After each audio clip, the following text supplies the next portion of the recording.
Republican California Congressman Darrell Issa was in that hearing. He joins us right now live from our D.C. bureau on Capitol Hill. Good morning, Congressman. Good morning, Peter. I'm Peter's dad, Steve. Oh, Steve, I'm sorry. Happens all the time. Can't look at the screen, but Steve, I do know you're the same height, but a little older. Just slightly. That's the way dads are. Congressman, so many people right now are worried that there might be a bias at the upper levels of the FBI. Should we be worried about that?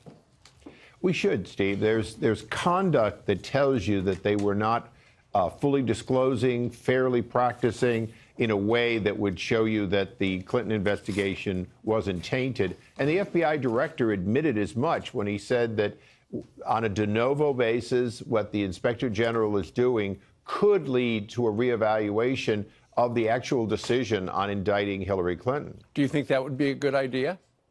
Well, it's important that we dispel any questions of wrongdoing. And in this case, we have a number of actions by FBI agents and high-ranking Department of Justice officials that clearly show something went wrong in their activity and their tweeting or texting. Mm-hmm. And that calls into question this very controversial decision where we know that Hillary Clinton did leave illegally with documents she should not have left government with, denied the government copies of records, and yet somehow the decision was made that no crime was committed that could be prosecuted. Right. I think it was last week we heard about the case of Peter Strzok, who now we know exchanged 10,000 email with his girlfriend, who was apparently legal counsel also on Mueller's team. They exchanged anti-Trump texts, etc. And, he was also involved in the Russia thing, the Flynn stuff, the Hillary stuff.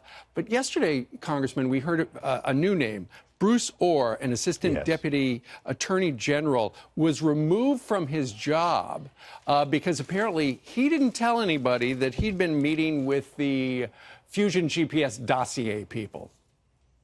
Well, this is probably the most troubling because in the case of Deputy Attorney General Ohr, what you have is somebody 4 doors down from the Attorney General who had conduct that calls into question whether or not perhaps people there knew that the Democratic National Committee was paying for the fake dossier, that using the fake dossier to then launch an investigation was clearly wrong.